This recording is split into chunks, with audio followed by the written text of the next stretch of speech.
दक्ष बहुत ही पैशनेट तरीके से उसे किस कर रहा था। ऐसी ही बहुत देर तक पैशनेट किस करने के बाद दक्ष उसके होठों को बुरी तरीके से सक करने लगा। उसके इस तरह करने से आरोही की पकड़ दक्ष पर कस गए।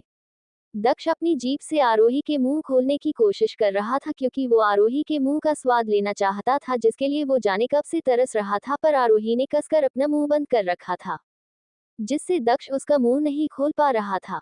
ये देखकर दक्ष ने आरोही की तरफ देखा जो उसे ही अपनी नीली आंखों से देख रही थी। दक्ष ने उसे इशारे से उसे अपना मुंह खोलने को कहा और दक्ष का इशारा समझ आरोही ने तुरंत अपना मुंह खोल दिया। वैसे भी उसे अभी दक्ष के प्यार की बहुत जरूरत थी। भले ही दक्ष उसके करीब था पर उसका दिल अभी भी जोरों से धड़क था। वो दक्ष को एक बार फिर खोने के डर से बहुत ज्यादा घबरा गई थी। आरोही ने जैसे ही अपना मुंह खोला, दक्ष अपनी जीभ आरोही के मुंह में ले गया और अपने जीभ से उसके पूरे मुंह को एक्सप्लोर करने लगा। एक्सप्लोर करने के बाद वो किसी लॉलीपॉप की तरह उसकी जीभ को चूसने लगा।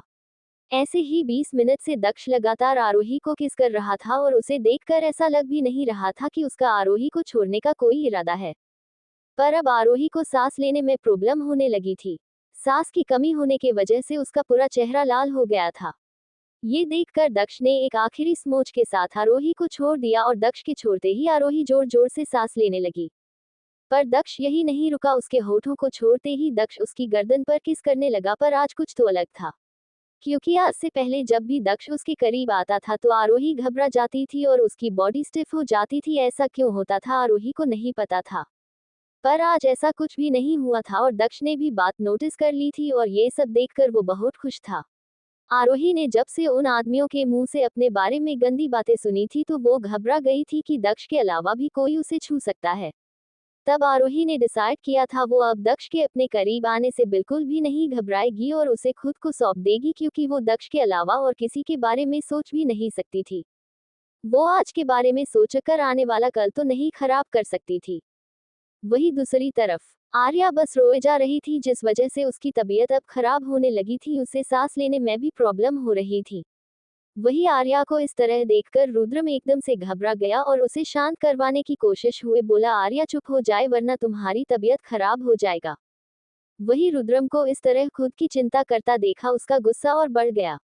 वो उसका हाथ अपने कंधे से झटकते हुए बोली, हाथ मत लगाए मुझे और आपको ये झूठी परवाह दिखने की कोई जरूरत नहीं है, समझे आप? मुझे पता है आपको मेरी बिल्कुल भी परवाह नहीं है। आपको बस मैं अपनी नीड सेटिस्फाई करने के लिए चाहिए, इसलिए बस आप मुझे अपने पास रखे हुए हैं, वरना आप कब का मुझे इस घर से किसी कचरे की तरह बाहर निकाल फेंकते। वैसे भी आपकी नजरों में तो एक बछड़ू औरत हूँ जिसका काम बस बेड पर मर्दों को खुश करना है।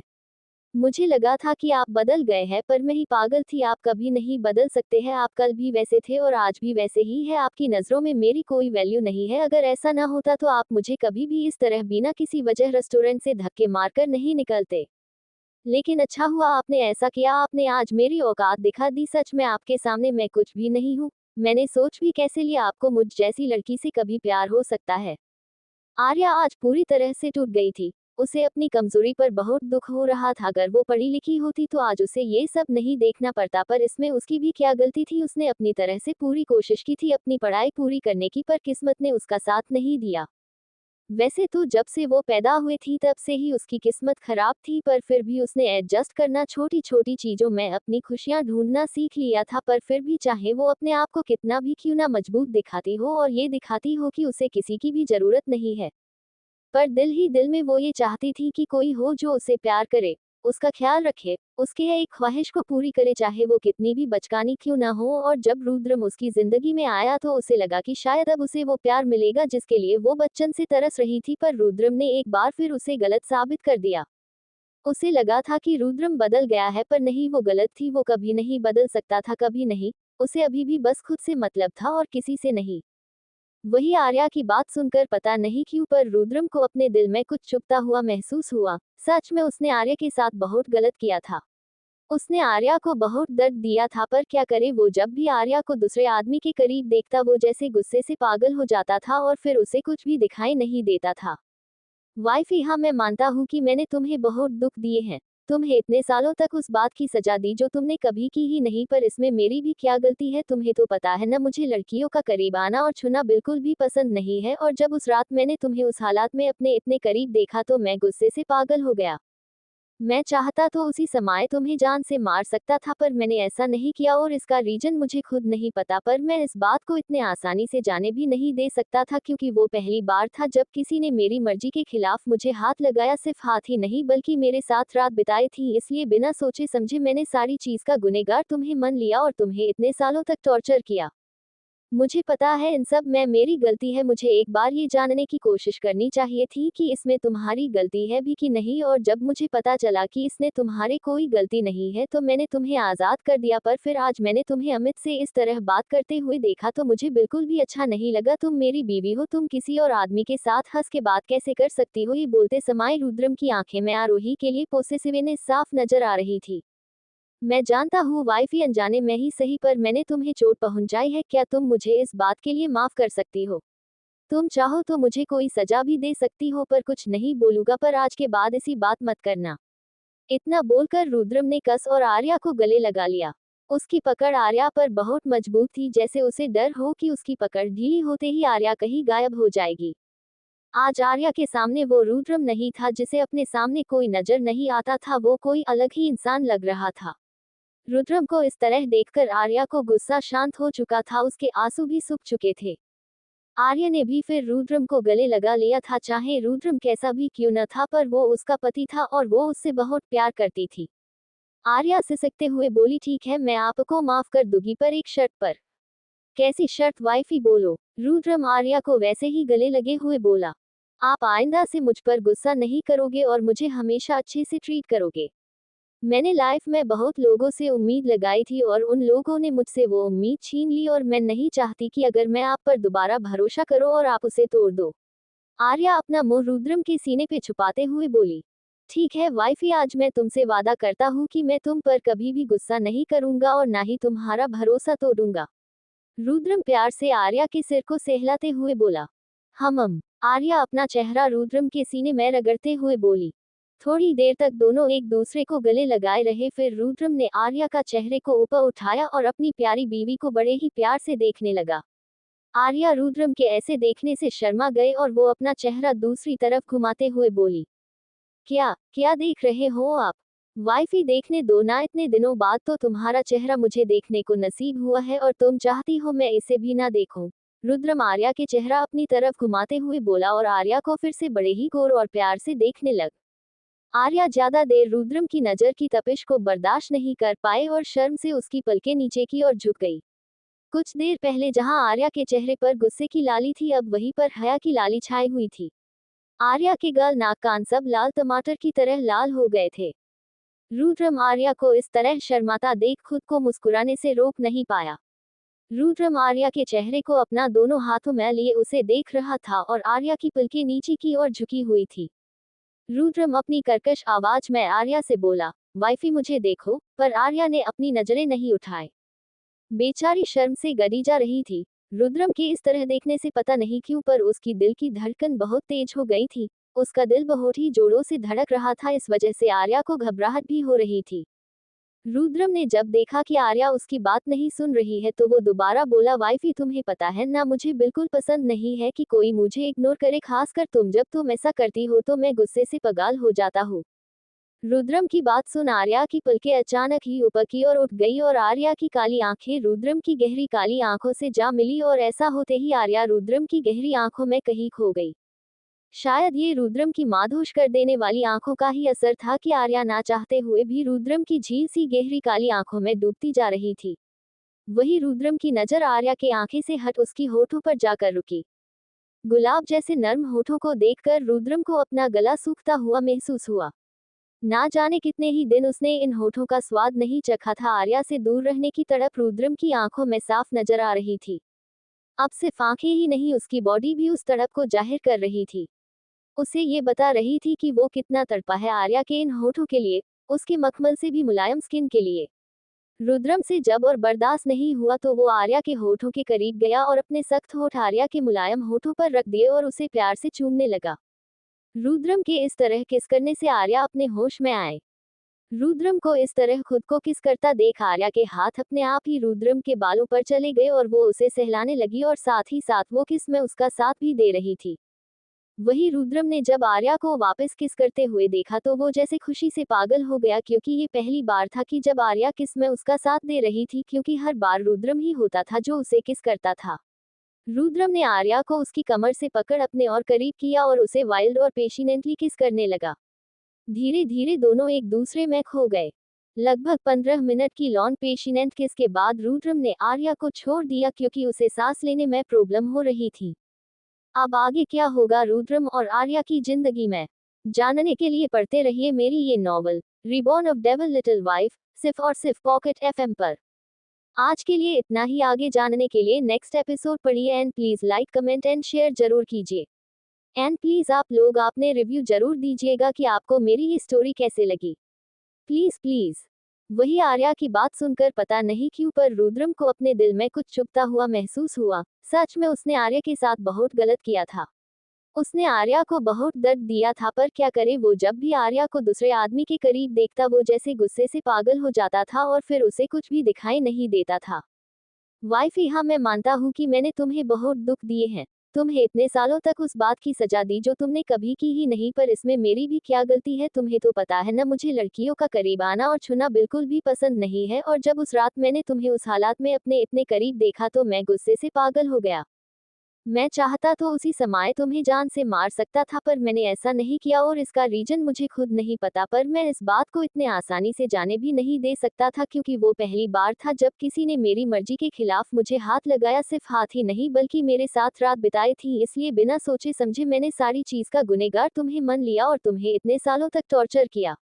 मुझे पता है इन सब में मेरी गलती है। मुझे एक बार ये जानने की कोशिश करनी चाहिए थी कि इसमें तुम्हारी गलती है भी कि नहीं, और जब मुझे पता चला कि इसने तुम्हारे कोई गलती नहीं है तो मैंने तुम्हें आज़ाद कर दिया। पर फिर आज मैंने तुम्हें अमित से इस तरह बात करते हुए देखा तो मुझे बिल्कुल भी अच्छा नहीं लगा। तुम मेरी बीवी हो, तुम किसी और आदमी के साथ हंस के बात कैसे कर सकती हो? ये बोलते समय रुद्रम की आंखें में आरोही के लिए पोसेसिवनेस साफ नजर आ रही थी।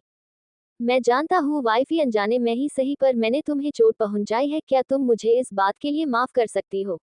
तुम चाहो तो मुझे कोई सजा भी दे सकती हो, पर कुछ नहीं बोलूंगा, पर आज के बाद ऐसी बात मत करना। इतना बोलकर रुद्रम ने कस और आर्या को गले लगा लिया। उसकी पकड़ आर्या पर बहुत मजबूत थी, जैसे उसे डर हो कि उसकी पकड़ ढीली होते ही आर्या कहीं गायब हो जाएगी। आज आर्या के सामने वो रुद्रम नहीं था जिसे अपने सामने कोई नजर नहीं आता था, वो कोई अलग ही इंसान लग रहा था। रुद्रम को इस तरह देखकर आर्या को गुस्सा शांत हो चुका था, उसके आंसू भी सूख चुके थे। आर्या ने भी फिर रुद्रम को गले लगा लिया था, चाहे रुद्रम कैसा भी क्यों न था, पर वो उसका पति था और वो उससे बहुत प्यार करती थी। आर्या सिसकते हुए बोली, ठीक है मैं आपको माफ कर दूंगी, पर एक शर्त पर। कैसी शर्त वाइफी, बोलो? रुद्रम आर्या को वैसे ही गले लगे हुए बोला, आप आइंदा से मुझ पर गुस्सा नहीं करोगे और मुझे हमेशा अच्छे से ट्रीट करोगे। मैंने लाइफ में बहुत लोगों से उम्मीद लगाई थी और उन लोगों ने मुझसे वो उम्मीद छीन ली, और मैं नहीं चाहती कि अगर मैं आप पर दोबारा भरोसा करो और आप उसे तोड़ दो। आर्या अपना मुंह रुद्रम के सीने पे छुपाते हुए बोली, ठीक है वाइफी, आज मैं तुमसे वादा करता हूँ कि मैं तुम पर कभी भी गुस्सा नहीं करूंगा और ना ही तुम्हारा भरोसा तोड़ूंगा। रुद्रम प्यार से आर्या के सिर को सहलाते हुए बोला, आर्या अपना चेहरा रुद्रम के सीने में रगड़ते हुए बोली। थोड़ी देर तक दोनों एक दूसरे को गले लगाए रहे, फिर रुद्रम ने आर्या का चेहरे को ऊपर उठाया और अपनी प्यारी बीवी को बड़े ही प्यार से देखने लगा। आर्या रुद्रम के ऐसे देखने से शर्मा गए और वो अपना चेहरा दूसरी तरफ घुमाते हुए बोली, क्या क्या देख रहे हो आप? वाइफी, देखने दो ना, इतने दिनों बाद तो तुम्हारा चेहरा मुझे देखने को नसीब हुआ है और तुम चाहती हो मैं इसे भी ना देखूं। रुद्रम आर्या के चेहरा अपनी तरफ घुमाते हुए बोला और आर्या को फिर से बड़े ही गौर और प्यार से देखने लग। आर्या ज्यादा देर रुद्रम की नजर की तपिश को बर्दाश्त नहीं कर पाए और शर्म से उसकी पलकें नीचे की ओर झुक गई। कुछ देर पहले जहां आर्या के चेहरे पर गुस्से की लाली थी, अब वहीं पर हया की लाली छाई हुई थी। आर्या के गाल, नाक, कान सब लाल टमाटर की तरह लाल हो गए थे। रुद्रम आर्या को इस तरह शर्माता देख खुद को मुस्कुराने से रोक नहीं पाया। रुद्रम आर्या के चेहरे को अपना दोनों हाथों में लिए उसे देख रहा था और आर्या की पलकें नीचे की ओर झुकी हुई थी। रुद्रम अपनी कर्कश आवाज में आर्या से बोला, वाइफी मुझे देखो, पर आर्या ने अपनी नजरें नहीं उठाए। बेचारी शर्म से गड़ी जा रही थी। रुद्रम के इस तरह देखने से पता नहीं क्यों पर उसकी दिल की धड़कन बहुत तेज हो गई थी। उसका दिल बहुत ही जोरों से धड़क रहा था, इस वजह से आर्या को घबराहट भी हो रही थी। रुद्रम ने जब देखा कि आर्या उसकी बात नहीं सुन रही है तो वो दोबारा बोला, वाइफी तुम्हें पता है ना, मुझे बिल्कुल पसंद नहीं है कि कोई मुझे इग्नोर करे, खासकर तुम, जब तुम ऐसा करती हो तो मैं गुस्से से पागल हो जाता हूँ। रुद्रम की बात सुन आर्या की पलकें अचानक ही ऊपर की ओर उठ गई और आर्या की काली आंखें रुद्रम की गहरी काली आंखों से जा मिली और ऐसा होते ही आर्या रुद्रम की गहरी आंखों में कहीं खो गई। शायद ये रुद्रम की माधोश कर देने वाली आंखों का ही असर था कि आर्या ना चाहते हुए भी रुद्रम की झील सी गहरी काली आंखों में डूबती जा रही थी। वही रुद्रम की नजर आर्या के आंखें से हट उसकी होठों पर जाकर रुकी। गुलाब जैसे नर्म होठों को देखकर रुद्रम को अपना गला सूखता हुआ महसूस हुआ। ना जाने कितने ही दिन उसने इन होठों का स्वाद नहीं चखा था। आर्या से दूर रहने की तड़प रुद्रम की आंखों में साफ नजर आ रही थी। अब सिर्फ आंखें ही नहीं, उसकी बॉडी भी उस तड़प को जाहिर कर रही थी। उसे ये बता रही थी कि वो कितना तड़पा है आर्या के इन होठों के लिए, उसके मखमल से भी मुलायम स्किन के लिए। रुद्रम से जब और बर्दाश्त नहीं हुआ तो वो आर्या के होठों के करीब गया और अपने सख्त होठ आर्या के मुलायम होठों पर रख दिए और उसे प्यार से चूमने लगा। रुद्रम के इस तरह किस करने से आर्या अपने होश में आए। रुद्रम को इस तरह खुद को किस करता देख आर्या के हाथ अपने आप ही रुद्रम के बालों पर चले गए और वो उसे सहलाने लगी और साथ ही साथ वो किस में उसका साथ भी दे रही थी। वही रुद्रम ने जब आर्या को वापस किस करते हुए देखा तो वो जैसे खुशी से पागल हो गया, क्योंकि ये पहली बार था कि जब आर्या किस में उसका साथ दे रही थी, क्योंकि हर बार रुद्रम ही होता था जो उसे किस करता था। रुद्रम ने आर्या को उसकी कमर से पकड़ अपने और करीब किया और उसे वाइल्ड और पेशेंटली किस करने लगा। धीरे धीरे दोनों एक दूसरे में खो गए। लगभग 15 मिनट की लॉन्ग पेशेंट किस के बाद रुद्रम ने आर्या को छोड़ दिया, क्योंकि उसे सांस लेने में प्रॉब्लम हो रही थी। रुद्रम अब और आर्या से दूरी बर्दाश्त नहीं कर सकता था, इसलिए उसने जल्दी से आर्या अपने गोद में उठा लिया। वही आर्या अपनी बढ़ी हुई धड़कनों को कंट्रोल करने की कोशिश कर रही थी, जिस वजह से उसका चेस्ट बार बार ऊपर नीचे हो रहा था, जिसे देखकर रुद्रम को अपने पूरे शरीर में एक अलग सी ही बेचैनी महसूस हो रही थी। आर्या रुद्रम को बड़े ही गौर से देख रही थी, जिसमें एक अलग ही नशा था। रुद्रम आर्या को बेड पर लेटा कर उसके ऊपर आ गया, जिससे दोनों की बॉडी एक दूसरे से टच हो रही थी, जिस वजह से अब आर्या भी अब बेचैनी होने लगी थी। रुद्रम ने एक नजर आर्या की तरफ देखा और बिना एक सेकंड का समय गवाए उसके गर्दन पर टूट पड़ा और अपने होठों से उसकी गर्दन को बेहमतेहासा चूमने लगा। साथ ही साथ वो अपने दोनों हाथ आर्या की पूरे बॉडी पर फेर रहा था। रुद्रम के ऐसा करते ही आर्या का रोम रोम सिहर उठा। उसका हाथ अपने आप ही रुद्रम के बालों में चला गया और वो उन्हें सहलाने लगी। रुद्रम का एक हाथ आर्या की सॉफ्ट स्किन पर था और दूसरा उसके कमर पर। रुद्रम आर्या की सॉफ्ट को सहला रहा था, जिस वजह से आर्या की मुंह से ना चाहते हुए भी सिसकियां निकल रही थी और आर्या की सिसकियां रुद्रम को वाइल्ड होने पर मजबूर कर रही थी। रुद्रम ने एक झटके से साथ आर्या की शर्ट को उसकी बॉडी से अलग कर दिया। अब आर्या रुद्रम के सामने बस एक इनर में थी, जिसमें आर्या का गोरा सुडोल फिगर साफ नजर आ रहा था। आर्या की सॉफ्ट स्किन देखकर रुद्रम ने अपना बचा कूचा कंट्रोल भी को दिया, लेकिन जैसे ही वो आर्या के इनर को उसके बदन से अलग करने को हुआ, उसके हाथ रुक गया, जैसे उसे कुछ याद आया हो। रुद्रम को याद कैसे? अभी थोड़ी देर पहले आर्या उससे दूर जाने की बात कर रही थी, क्योंकि रुद्रम को उसके फीलिंग से कोई मतलब नहीं है। रुद्रम को उस चीज से कोई फर्क नहीं पड़ता था कि आर्या क्या चाहती है, क्या वो उसके इंटीमेट होना चाहती भी है कि नहीं। रुद्रम को बस अपनी मर्जी चलाना आता था। रुद्रम को अब समझ आ गया था कि वो चाहे जिंदगी हो या फिजिकल इंटीमेसी या पति पत्नी का रिश्ता, उसे निभाने के लिए और करने के लिए दोनों की रजामंदी जरूरी होती है। और रुद्रम चाहता था कि अब आगे वो जो कुछ भी करे उसमें आर्या की भी मर्जी शामिल हो, क्योंकि अब रुद्रम को आर्या को किसी भी हाल में अपने आप से दूर नहीं जाने देना था, चाहे उसके लिए उसे दुनिया का सबसे अच्छा हस्बैंड ही क्यों ना बनना पड़े। आर्या अचानक से रुद्रम के इस तरह रुक जाने से अपने माधोसी भरी दुनिया से बाहर आई और रुद्रम को देखने लगी तो उसने देखा कि रुद्रम उसे ही देख रहा था। आर्या रुद्रम के फेस पर हाथ रखते हुए बोली, आप ठीक तो है?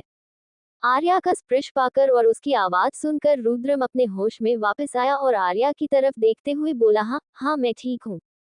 फिर रुद्रम आगे बोला, वाइफी हम। आर्या उसके कंधों पर अपना हाथ लपेटते हुए मुस्कुरा कर बोली, क्या मैं इसके आगे बढ़ूं? देखो, अगर तुम नहीं चाहोगी तो मैं नहीं बढ़ूंगा, ये सब तुम पर डिपेंड करता है, रुद्रम सीरियस चेहरे के साथ बोला। रुद्रम के मुंह से ये सुन आर्या के चेहरे पे एक स्माइल आ गई और वो आगे बढ़कर रुद्रम के होठों को चूमते हुए बोली, इसमें पूछने वाली क्या बात है, मैं पूरे मन और तन से सिर्फ आपकी हूँ, आप जो चाहे जब चाहे मेरे साथ वो कर सकते हैं।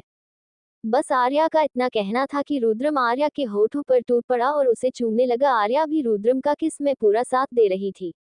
ऐसे ही दोनों एक दूसरे ही दुनिया में खो गए। अब आगे क्या होगा रुद्रम और आर्या की जिंदगी में, जानने के लिए पढ़ते रहिए मेरी ये novel reborn of devil little wife, सिर्फ और सिर्फ पॉकेट एफएम पर। आज के लिए इतना ही। आगे जानने के लिए नेक्स्ट एपिसोड पढ़िए and please like comment and share जरूर कीजिए। एंड प्लीज आप लोग आपने रिव्यू जरूर दीजिएगा कि आपको मेरी ये स्टोरी कैसे लगी। Please please.